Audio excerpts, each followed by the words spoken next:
messieurs, chers amis, monsieur le député, madame la vice-présidente du conseil départemental, chers amis britanniques, enfants, petits-enfants du 9e bataillon Sherfield, que nous sommes heureux d'accueillir une fois encore, nous nous réunissons pour nommer trois rues qui vont désormais porter le nom de vétérans britanniques. Dans un lotissement proche de l'assaut, quel meilleur hommage pouvait-on leur rendre alors qu'il y a déjà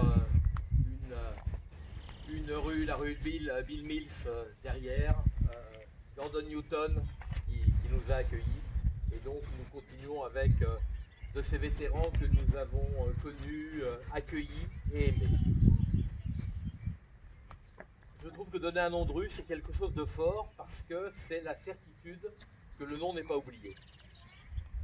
Quand il y a le nom d'une rue, ça veut dire que tous les jours, sur des courriers officiels, dans des mails, sur des papiers d'identité, sur les banderoles d'impôts, eh ben, ce nom va apparaître. Il va apparaître 10 fois, 20 fois, 100 fois, 1000 fois chaque année, et ainsi la mémoire perdure. Alors nous allons commencer par Frédéric Glover, Fred comme nous l'appelions tous, qui avait simplement 18 ans quand il a débarqué en Normandie pour le disait. Il a dit quand on est parti, on nous a dit que l'échec n'était pas une option.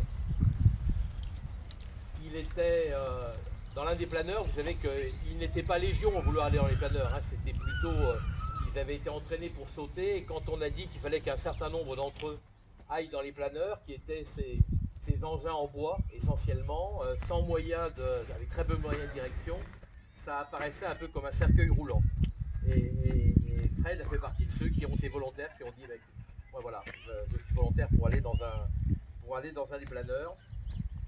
Il arrive à la batterie dans la nuit du 5 au 6 juin.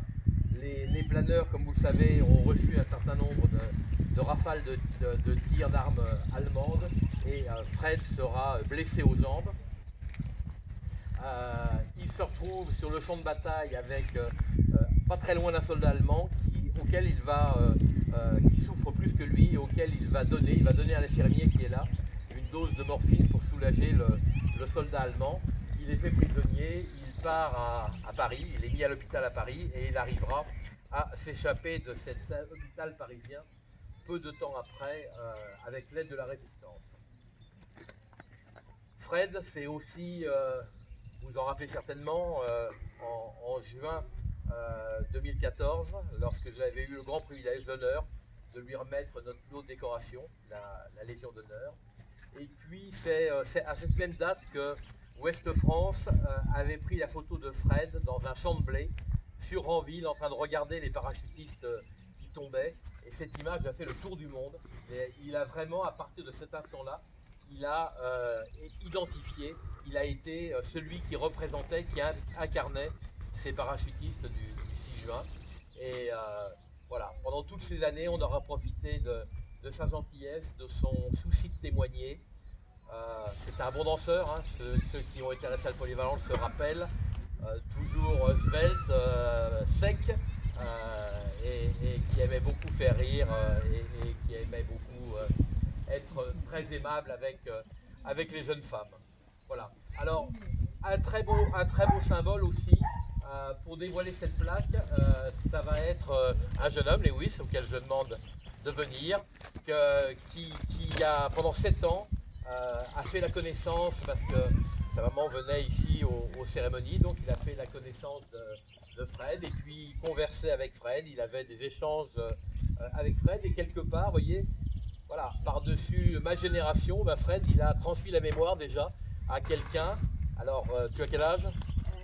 Il a 10 ans maintenant, donc vous voyez, dans 40 ans, dans 20 ans, il pourra raconter ça à ses enfants, dans 40 ans, à ses petits-enfants, et quelque part, voilà, c'est de la mémoire de long terme grâce à lui. Alors Lewis, je te propose de retirer le drapeau de manière...